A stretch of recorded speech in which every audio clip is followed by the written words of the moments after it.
वन्दे श्रद्धा विश्वासरूपिणो याभ्यां विना न पश्यन्ति सिद्धां शान्तस्तमीश्वरं सिद्धाशान्तस्त्वमीश्वरं वन्दे बोधमयं नित्यं गुरुं शङ्कररूपिणं यमाश्रितो हि वक्रोऽपि चन्द्र सर्वत्र वन्दते चन्द्र सर्वत्र वन्दते शिवोऽहं शिवोऽहं शिवोऽहं शिवोऽहं शिवोऽहं शिवोऽहं शिवोऽहं शिवोऽहं शिवोऽहं शिवोऽहं शिवोऽहं शिवोऽहं शिवोऽहं शिवोऽहं शिवोऽहं शिवोऽहं शिवोऽहं शिवोऽहं बोले तुलसीदास महाराज की जय। बोले जगत जननी गौ मात की जय। बोले शंकर भगवान की जय। यात्रा का प्रथम पड़ाव जो श्री से प्रारंभ हुआ था, आज वे श्री और गुरु के मध्य में विचरण करेगा। श्री गुरु चरण सरोज रज, गुरुदेव के चरण कमल की रज पाने की ये यात्रा आज श्री से प्रारंभ भी होगी, श्री में रुकी भी रहेगी, गुरु तत्व में प्रवेश भी करेगी और गुरु तत्व का पूर्वाभ्यास भी होगी। हमने अब तक देखा है कि कौन श्री युक्त है और कौन श्रीहीन है, परम दरिद्र कौन है परम सौभाग्यशाली कौन है, संत मिलन सम सुख जग नाही। जिसके पास संत नहीं है वो दरिद्र है, नहीं दरिद्र सम दुख जग माही।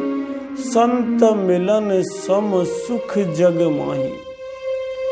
अगर जीवन में संत तत्व मिल जाए तो उससे बड़ा सुख कोई नहीं हो सकता।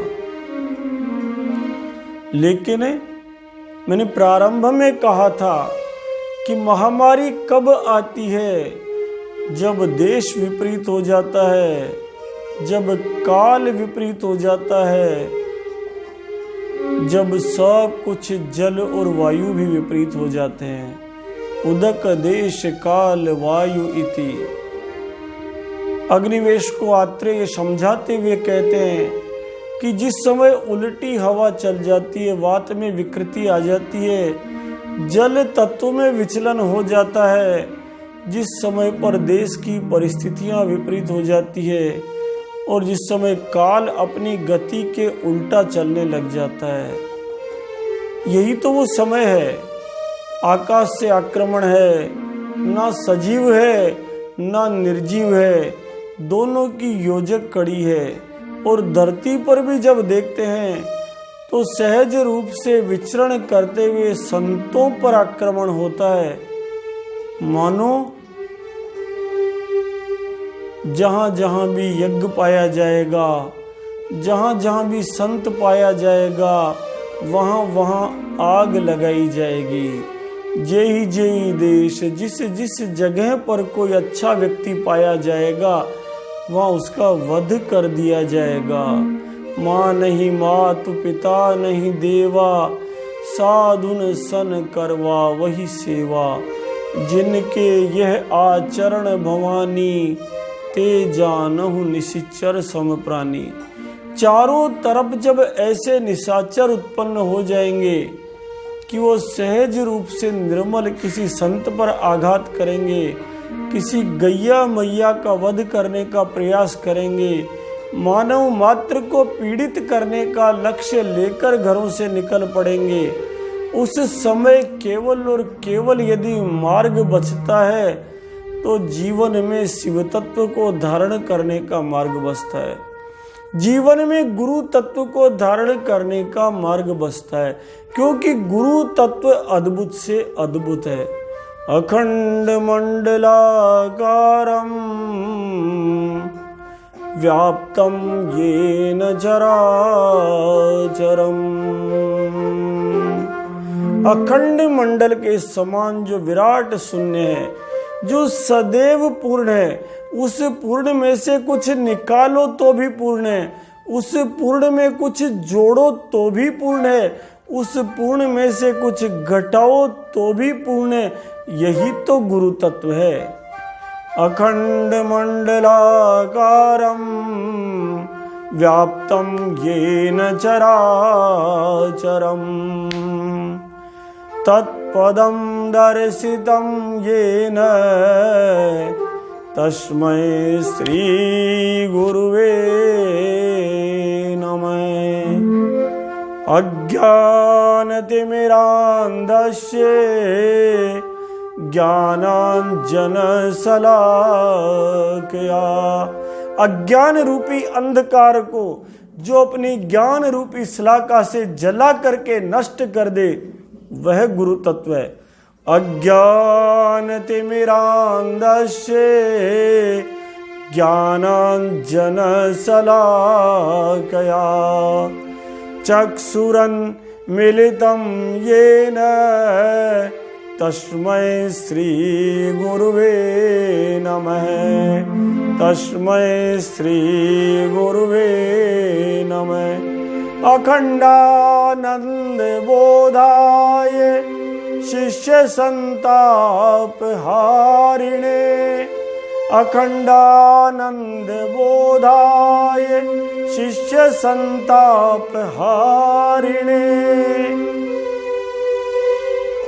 अखंडानंद बोधाय शिष्य संताप हारिणे तस्मै श्री गुरुवे नमः।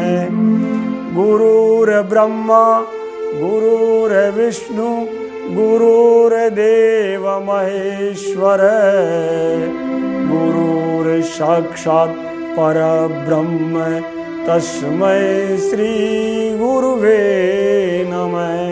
तस्मै श्री गुरुवे नमः। गुरु गोविंद दो खड़े, काके लागू पाए। बलिहारी गुरु आपने, गोविंद दियो मिलाए। गोविंद दियो मिलाए। सबसे बड़ा तत्व यदि संसार में कोई है तो गुरु तत्व है। अखंड मंडलाकारम है वो। अखंडानंद बोधाय शिष्य संताप हारिणे है वो। अनंत आनंद, अखंड आनंद का बोध उत्पन्न यदि कोई कर सकता है तो वो गुरु कर सकता है। शिष्य के सारे कष्टों को, दैहिक दैविक भौतिक तापों का समन अगर कोई कर सकता है तो वो गुरु है। इसलिए गुरु ब्रह्मा है, गुरु शिव है और गुरु ही विष्णु है। सबसे, इन सबसे भी बड़ा गुरु है। मानो बाबा कह रहे हैं कि राम मंत्र है जिसमें ब्रह्मा विष्णु महेश सम्मिलित है। राम के समकक्ष यदि कोई है तो गुरु तत्व है। और उस गुरु तत्व की जब हम यात्रा प्रारंभ करते हैं तो सबसे पहले वो कहते हैं वंदे बोधमयम नित्यम गुरुम शंकर रूपिणम, यमाश्रितो हि वक्रोपि चंद्र सर्वत्र वंदते। सब कुछ छोड़ो, केवल बोध के अनंत दाता, वास्तविक ज्ञान के अनंत दाता भगवान शंकर को गुरु मानकर उनकी शरणागति प्राप्त कर लो। क्योंकि जिसने भी शंकर की शरणागति प्राप्त की है वो चाहे अच्छा है चाहे बुरा है, चाहे खोटा है चाहे खरा है, वो जैसा भी है वो समाज के लिए पूजनीय बन गया। वो पूरी सृष्टि के द्वारा पूजा गया। यदि चंद्रमा टेढ़ा है और फिर भी भगवान शंकर के पास चला गया तो उन जगन नियंता भगवान शंकर ने उसे अपने मस्तक पर बिठा लिया। ठीक उसी प्रकार जैसे प्राणी मात्र का वध करने में लीन मानव जाति की शिकायत करने सारे जीव जो पहुंचे, भगवान शंकर ने उन्हें आदर दे डाला। अंग्रेजी वर्ष 1824 की बात है। भगवान शंकर को वेद का मार्ग प्रशस्त करना था। भारत आंग्ल गुलामी में जकड़ा हुआ था और अट्टहास करते हुए वो क्रूर गाय का रुंड करके खाने वाले आतताई गुरुंड चिल्ला चिल्ला कर कहते थे कि भारत और अरेबिया का सारा ज्ञान बस केवल हमारी एक अलमारी से ज्यादा नहीं है। उनको चुनौती देने के लिए भगवान शंकर ने एक बालक था जिसका नाम था मूल शंकर। उस मूल शंकर के मन में भाव पैदा किया। वो मूल शंकर भगवान शिव के पास जल चढ़ा रहा था कि एकाएक चूहा चढ़ा और भगवान शिव की मूर्ति पर चढ़ गया। बालक मूल शंकर को लगा, अरे मुझे तो निर्गुण की उपासना करनी चाहिए, मुझे वेदों का ध्यान करना चाहिए, क्योंकि ये चूहा जो है ये भगवान शंकर के ऊपर चढ़ रहा है। आप देखो कितना अद्भुत उपाख्यान था। अरे सृष्टि का वो चूहा भी तो भगवान शंकर का ही तो जीव है। समस्त जीव शंकर से ही तो उत्पन्न हुए। शंकर ही तो सबके पिता है, पशुपति है, सब कुछ पालन करता है। वो भला चूहे को धक्का क्यों मारते? लेकिन एक प्रेरणा बनी और उस प्रेरणा का प्रभाव यह हुआ कि वो बालक काल पाकर दयानंद सरस्वती बना। उसने आर्यावर्त में क्रांति खड़ी कर दी और मूव टुवर्ड्स वेदाज का एक नारा दिया, आर्यों आर्यावर्त की ओर लौट चलो, आर्यों भारत को ध्याओ। और उसका परिणाम यह हुआ कि देखते ही देखते एक क्रांति खड़ी हुई। जिस समय सम्मत 1914 की क्रांति हुई, ज्येष्ठ की एकम थी। आज तो हम सब भूल गए, सब 1857 की गदर उसे कहते हैं। ज्येष्ठ मास था, एकम का दिन था और सम्मत 1914 था। उस क्रांति का मूल आधार दिल्ली में बैठकर स्वयं दयानंद सरस्वती ने रखा था।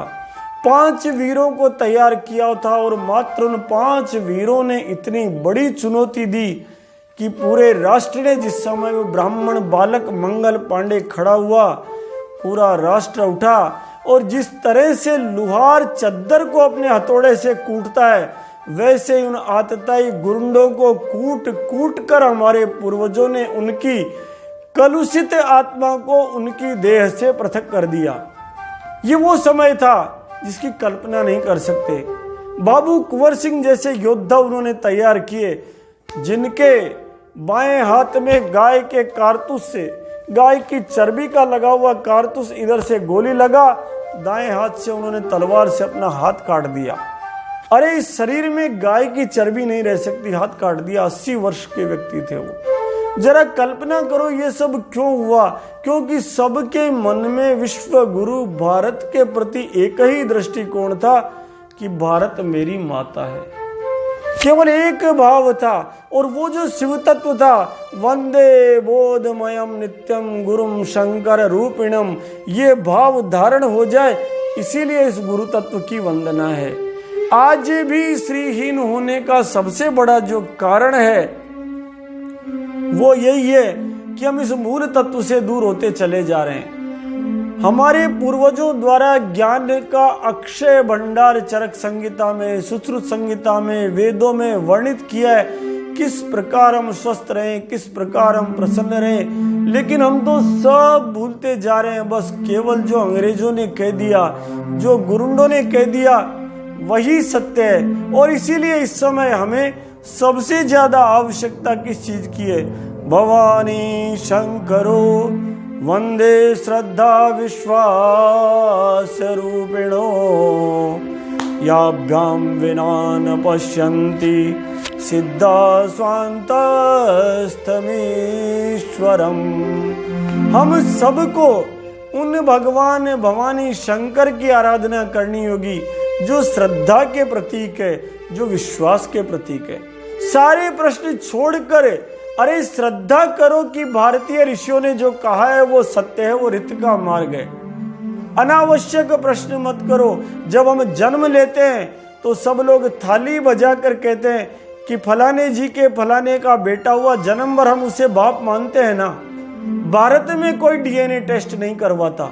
ये श्रद्धा का विषय है, इसे हम तर्क का विषय नहीं बनाए। जो पूर्वजों ने कहा उसे मान ले। श्रद्धावान लभते लाभम, श्रद्धावान लभते ज्ञानम। और ये श्रद्धा और विश्वास ही तो उमा शंकर है। जिस समय समुद्र मंथन हुआ था उस समय गति बड़ी विचित्र थी। देवता भी अमृत चाहते थे, दानव भी अमृत चाहते थे, सबके सब हजारों लाखों वर्षों तक जीना चाहते थे, मरना ही नहीं चाहते थे साहब। और इसलिए समुद्र मंथन प्रारंभ हुआ। आज पता है फाइलम प्रोटोजोआ का अमीबा सर्वाइवल ऑफ फिटेस्ट का सबसे बड़ा उदाहरण है, मनुष्य नहीं है यदि विज्ञान को माने तो। क्योंकि अमीबा अजर है, अमीबा अमर है, अमीबा मरता नहीं है। वरना मनुष्य तो सर्दी में रजाई चाहिए, गर्मी में एसी चाहिए, बरसात के अंदर छाता चाहिए। ये कैसे अपने आप को सर्वोत्तम चार्ल्स डार्विन की बातों में मान चुका। इसलिए पूर्वजों ने जो कहा, सबसे पहले हम श्रद्धा को धारण करें। जब श्रद्धा धारण होती है तो मन को आनंद प्राप्त होता है। हम विश्वास को धारण करें, हम उन भगवान शंकर को धारण करें जो जगतपति है, जो जगन नियंता है। उन भगवान शंकर को जब हम धारण कर लेंगे तो हमारे जीवन में आनंद आ जाएगा। यहाँ जो गुरु शब्द की व्याख्या है, हो सकता है बाबा ने भगवान शंकर का ध्यान किया हो सकता है बाबा ने अपने गुरु नरहरि दास जी महाराज का ध्यान किया हो। सीधे सीधे नहीं कहकर श्री गुरु के रूप में वो कह गए हो, बंदहु गुरु पद कंज कृपा सिंधु नर रूप हरि महामोह तम पुंज जासु बचन रवि करने कर। उन भगवान गुरुदेव की वंदना करता हूँ जो अंधेरे में प्रकाश की ज्योत जगाते हैं। उन नर रूप हरि नरहरि दास जी महाराज की वंदना करता हूँ। या क्या पता वो बाबा उन्हीं भगवान शंकर की वंदना कर रहे हो। कुंद इंदु समदेह धवल कांति स्वच्छ सुंदर श्वेत शरीर लिए हुए कुंद इंदु के समान भगवान शंकर शोभायमान हो रहे हैं। कुंद इंदु समदेह उमा रमन करुणायन जाहि दीन परने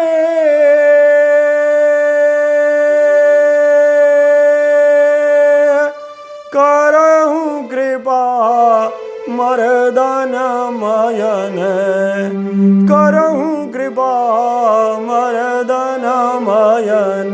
या पता नहीं भगवान राम के स्वरूप है, भगवान शिव के स्वरूप है, भूतनाथ कपिनाथ भोलानाथ, उन वज्रांग देह वाले हवा के वेग से चलने वाले हनुमान जी की आराधना कर रहे हो, जिनके वेग से सारे के सारे असुर नष्ट हो जाते हैं। प्रणबहु पवन कुमार खल बन पावक ज्ञान घन जासु हृदय आगार जासु हृदय आगार बसहि राम सर चाप धर बसहि राम सर चाप धर।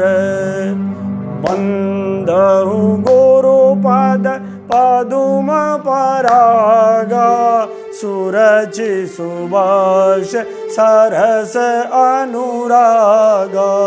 श्री राम जय जय राम श्री राम जय जय राम श्री राम जय जय राम श्री राम जय जय श्री राम जय जय राम श्री राम जय श्री राम रामेति रामेति रमे राम मनोरमे सहस्रनाम तत्तुल्यं राम नाम वरानने राम नाम वरानने।